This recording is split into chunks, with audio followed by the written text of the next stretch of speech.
We have just gotten some major reports from professional MLB sources about Juan Soto and his affiliation with the New York Mets, plus more Mets trade targets and where they could be spreading their money around. We'll get discussing all about all of the things up to date now with all things Mets rumors. What is going on, everybody? Welcome to this offseason edition of Mets Digest with your host, Michael DeAngelo. As you see on the screen, and as you see on the bottom of the screen, we got the free agent base bar back, so you guys can keep track with all the upcoming MLB free agents, soon to be wide open for all 30 MLB teams to disperse and try and sign to their teams. Before I get started, I just finished my first giveaway on my new Twitter account. If you guys are not following it, make sure you guys do at Michael _DLO. I just picked my first winner, Philip Zerzak. I don't want to butcher it. I'm sorry if I do. Correct me in the comments if you're watching this video, but congratulations. You are the winner to my first giveaway, and I will definitely have another one coming up soon. Hopefully, whenever the Mets make a big signing or something like that, I can do something special for y'all. But I want to make sure y'all go follow my Twitter so that you guys can participate in the next giveaway. I'll try to make it more bright and glamorous this time so that you guys know when a giveaway is coming and I will be better prepared for it. But on to more important things. We have just gotten reports from a source called his name is Hector Gomez. He's a guy that I've been following for a while, and he's been really on top of everything when it comes to MLB free agents in past years, especially with, the Dominicans and Puerto Ricans. He's really connected with, those nationality of guys who are free agents, big stars as well. And he said earlier this morning that a person very close to Juan Soto says that he would be very surprised if the Mets didn't sign him and in free agency. And the talks are based around the fact that he could become the highest paid player in baseball. Now, it seems every year that the record gets broken for who's the highest paid player in baseball. Shohei Ohtani just broke it with his recent contract of a little over $680 million. And we think that Juan Soto is once again going to break that record once again with a $700 million contract. Years wise, we're looking for around 13, 14, 15 years. He's a 25, 26-year-old free agent. He's a very young free agent. It's not normal for something like that to be the case. And here we are. And Juan Soto, and it is all signs pointing towards that the Mets will be on full go to try and sign him to the largest contract in baseball history. And we already know Steve Cohen's going to open up his wallet for him. But in other words, in relations to that, they asked Scott Boras, who is Juan Soto's current agent, who we can get into all the rants and all the and all the problems that we are having with Mr. Boras right now, especially as Mets fans, and David Stearns that's having with him. He says that the Mets are trying to win the World Series and have been very clear about pursuing it aggressively through the free agent market. Now, this is very interesting considering that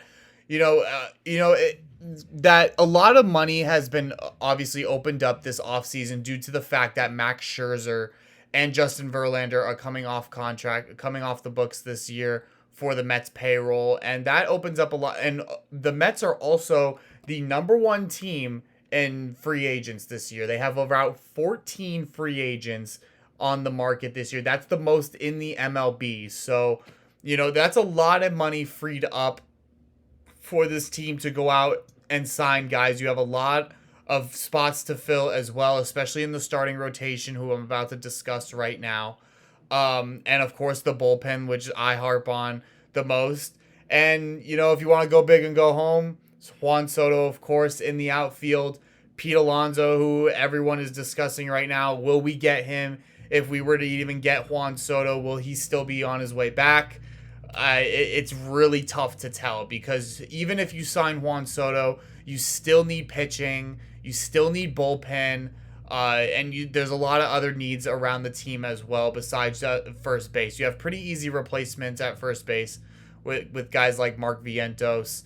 And, power hitting first basemen are very easily replaceable nowadays. So it's a very tough situation. But, of course, you guys already know my opinion. I'd love Pete Alonso to be back here on the New York Mets.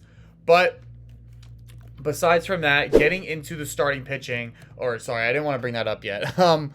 When it comes to, the starting pitching rotation, Luis Severino, Sean Manaea, Jose Quintana, all free agents. Those are 3 open spots, and those are looking to be filled with the likes of guys like Corbin Burns and Max Fried, Jack Flaherty, Shane Bieber, maybe bring back Sean Manaea.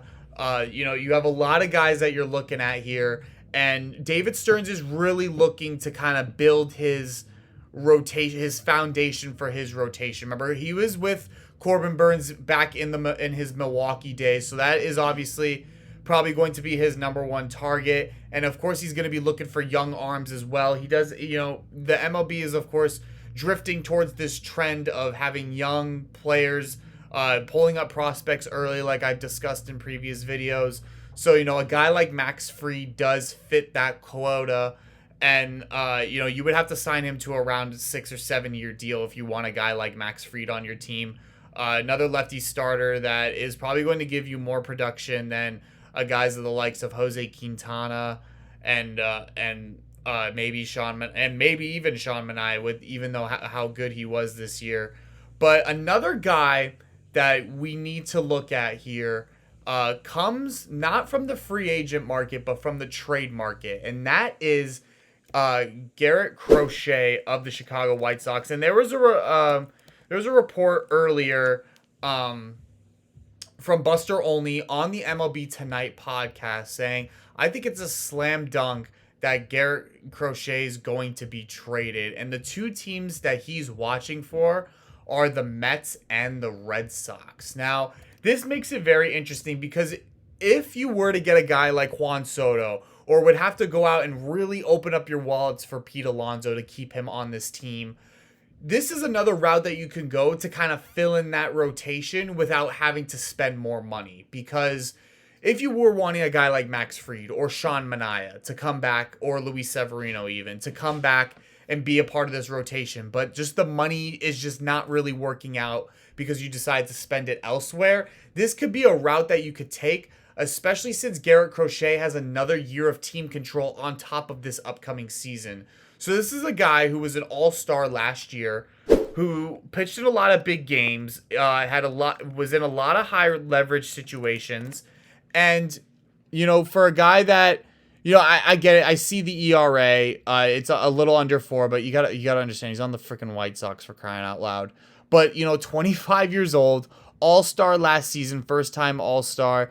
Pitched a lot of innings, 146, to a little over 200 strikeouts. I mean, the guy was fantastic last year. This is a guy that can be in our 3 and 4 spot in our rotation for this upcoming season, and could be on a World Series contending pitching staff. And when you look at the situation that he's coming from, and the fact that he's going to be coming to a bigger market for New York City, it does bring up some concern along with it. But with a guy 25 years old, you don't have to commit to him long term. There's no long term commitment.